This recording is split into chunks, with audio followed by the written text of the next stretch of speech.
আজকের এই ভিডিওতে আমরা খাজুরিয়া বাজার থেকে সাইকেল চালিয়ে যাব ফরিদগঞ্জ বাজারের উদ্দেশ্যে। আর এই খাজুরিয়া বাজার থেকে ফরিদগঞ্জ যাওয়ার পথে যে দুটি বাজার আছে, আমিরা বাজার ও রূপসা বাজার, এই দুটি বাজার নিয়েও আজকের এই ব্লগ ভিডিও। আসসালামু আলাইকুম, welcome to my Tanvir official blog video. আমরা এই মুহূর্তে সাইকেল নিয়ে বের হয়ে পড়লাম অন্যান্য দিনের মতো আজকেও ঘোরার জন্য। আর আমাদের আজকের গন্তব্য খাজুরিয়া বাজার থেকে ফরিদগঞ্জ বাজার। এর আগে আমরা আরো কয়েকবারে ফরিদগঞ্জ বাজারে গিয়েছি, কিন্তু এবারের যাওয়াটা একটু ভিন্ন, কারণ এবার আমরা সাইকেল চালিয়ে যাবো এই ফরিদগঞ্জ বাজারের দিকে। আমাদের গ্রাম অঞ্চলের মেইন রাস্তা হচ্ছে এই খাজুরিয়া বাজার থেকে ফরিদগঞ্জ যাওয়ার এই রাস্তাটা। আর এই রোড দিয়ে প্রতিদিনে বিভিন্ন হাজার হাজার যানবাহন চলাচল করে। আমরা এই মুহূর্তে রয়েছি বোয়ালিয়া বাজারে। আর এই বোয়ালিয়া বাজার তেমন একটা বড় না, এই বাজারে দোকানপাট রয়েছে প্রায় 20 থেকে 25টি। আর এই বোয়ালিয়া বাজারের পাশেই রয়েছে বোয়ালিয়া সরকারি প্রাথমিক বিদ্যালয়। আর বোয়ালিয়া বাজার থেকে একটু সামনে গেলেই দেখা যায় আমিরা বাজার। আমরা এই মুহূর্তে আমিরা বাজারের উপর দিয়ে যাচ্ছি। আর এই আমিরা বাজারের দোকানপাটগুলো সবসময় খোলা থাকে, আর এই বাজারে প্রয়োজনীয় সবকিছুই পাওয়া যায়। আর এই আমিরা বাজারটি বহুদূর জায়গা নিয়ে অবস্থিত। তো খাজুরিয়া বাজার থেকে ফরিদগঞ্জ যাওয়ার পথে যে দুটি বাজার পড়ে, তার মধ্যে এই আমিরা বাজার একটা। সবুজে ঘেরা রাস্তার দুপাশ আর বিশাল বিশাল গাছপালার মধ্য দিয়ে বয়ে গেছে খাজুরিয়া বাজার থেকে ফরিদগঞ্জ যাওয়ার এই রাস্তাটা। আর পাখির চোখে উপর থেকে রাস্তার দিকে তাকালে মনে হবে কোন এক বড় জঙ্গলে মাঝখান দিয়ে গেছে এই রাস্তাটা।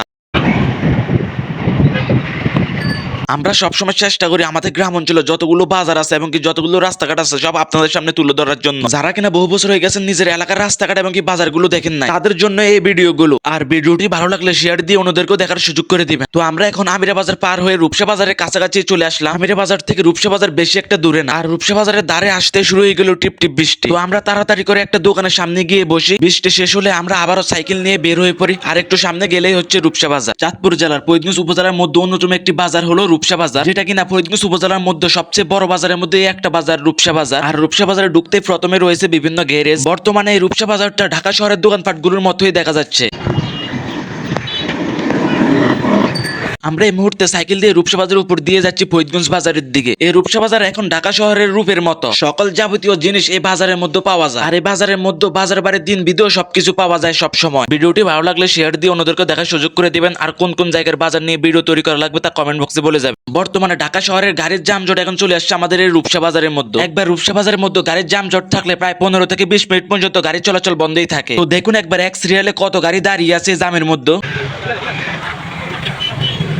আর এই বাজারের মধ্যে রয়েছে অনেক ফলের দোকান। তো আমরা এখন রূপসা বাজারের গাড়ির যানজট থেকে বের হয়ে এখন সামনের দিকে এগিয়ে যাচ্ছি। আর এই রূপসা বাজারের পশ্চিম মাথায় হচ্ছে চেঞ্জি স্টেশন। এখানে আসলে সব জায়গার চেঞ্জি পাবেন।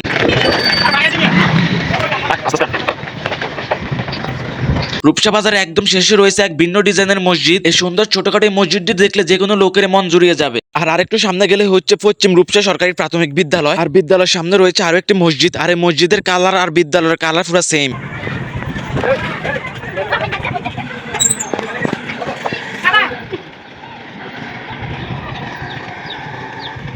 তো আমরা এই মুহূর্তে আছি রূপসা থেকে ফরিদগঞ্জ যাওয়ার এই রাস্তার মধ্যে। আমরা বহু সময় ধরে সাইকেল চালাচ্ছি। এই খাজুরিয়া বাজার থেকে এখন পর্যন্ত আমরা সাইকেল চালিয়ে যাচ্ছি। তো আমার সাথে আজকে এসেছে আমার এক ছোট ভাতিজা। দেখুন তাকে পিছন দিয়ে দেখা যাচ্ছে, সেও আজকে এই প্রথম সাইকেল চালিয়ে ফরিদগঞ্জের দিকে যাইতেছে।